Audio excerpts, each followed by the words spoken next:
প্রশ্ন আসতে পারে একটি জারণ বিজারণ বিক্রিয়া স্বতঃস্ফূর্তভাবে ঘটবে কি ঘটবে না তা কিভাবে বের করবে। লক্ষ্য করো, এই বিক্রিয়াটি ঘটবে কি ঘটবে না তা খুব সহজে বের করা যায়। এখানে ম্যাগনেসিয়ামের চার্জ, যেহেতু ম্যাগনেসিয়াম একটি পরমাণু আছে, তার চার্জ হচ্ছে 0, আর এখানে ম্যাগনেসিয়ামের চার্জ +2, অর্থাৎ চার্জ বিক্রিয়ার ফলে বেড়ে গেছে, অর্থাৎ ম্যাগনেসিয়ামের এখানে জারণ ঘটেছে বা অক্সিডেশন ঘটেছে। লক্ষ্য করো, লেড তার চার্জ এখানে ছিল +2 আর এখানে তার চার্জ হয়ে গেছে 0, অর্থাৎ চার্জ এখানে কমে গেল।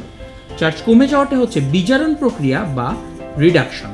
এখন লক্ষ্য করো, এই ধাতুর সক্রিয়তার সিরিজে ম্যাগনেসিয়ামের অবস্থান হচ্ছে উপরে আর লেডের অবস্থান হচ্ছে নিচে।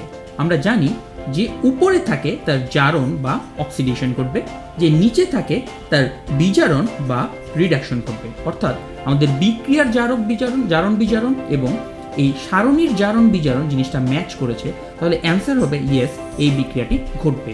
লক্ষ্য করো দ্বিতীয় বিক্রিয়াটিতে, এখানে সিলভারের চার্জ 0, বিক্রিয়ার পরে সিলভারের চার্জ হয়ে গেছে +1।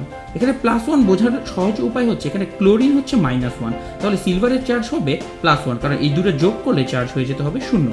তাহলে লক্ষ্য করো, সিলভার চার্জ 0 থেকে +1 হয়ে চার্জ বৃদ্ধি পেয়েছে। চার্জ বৃদ্ধি পাওয়াটা জারণ বা অক্সিডেশন। একইভাবে জিঙ্ক এখানে আছে +2, বিক্রিয়ার পরে জিঙ্ক হয়ে গেছে 0।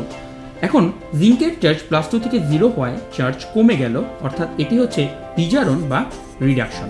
এখন সারণীতে লক্ষ্য করে থাকো, সিলভারের অবস্থান হচ্ছে নিচে, অপরদিকে জিঙ্কের অবস্থান হচ্ছে উপরে। উপরে থাকায় জিঙ্কের হওয়া উচিত ছিল অক্সিডেশন বা জারণ, আর সিলভারের হওয়া উচিত ছিল রিডাকশন। অর্থাৎ এইখানে আমাদের সারণী যা বলছে আর বিক্রিয়ায় যা হচ্ছে তা ম্যাচ করছে না। ম্যাচ না করলে অ্যান্সার হচ্ছে না, এই বিক্রিয়াটি ঘটবে না। আশা করি এখন থেকে তোমরা স্বতঃস্ফূর্তভাবে বিক্রিয়ার স্বতঃস্ফূর্ততা বের করতে পারবে।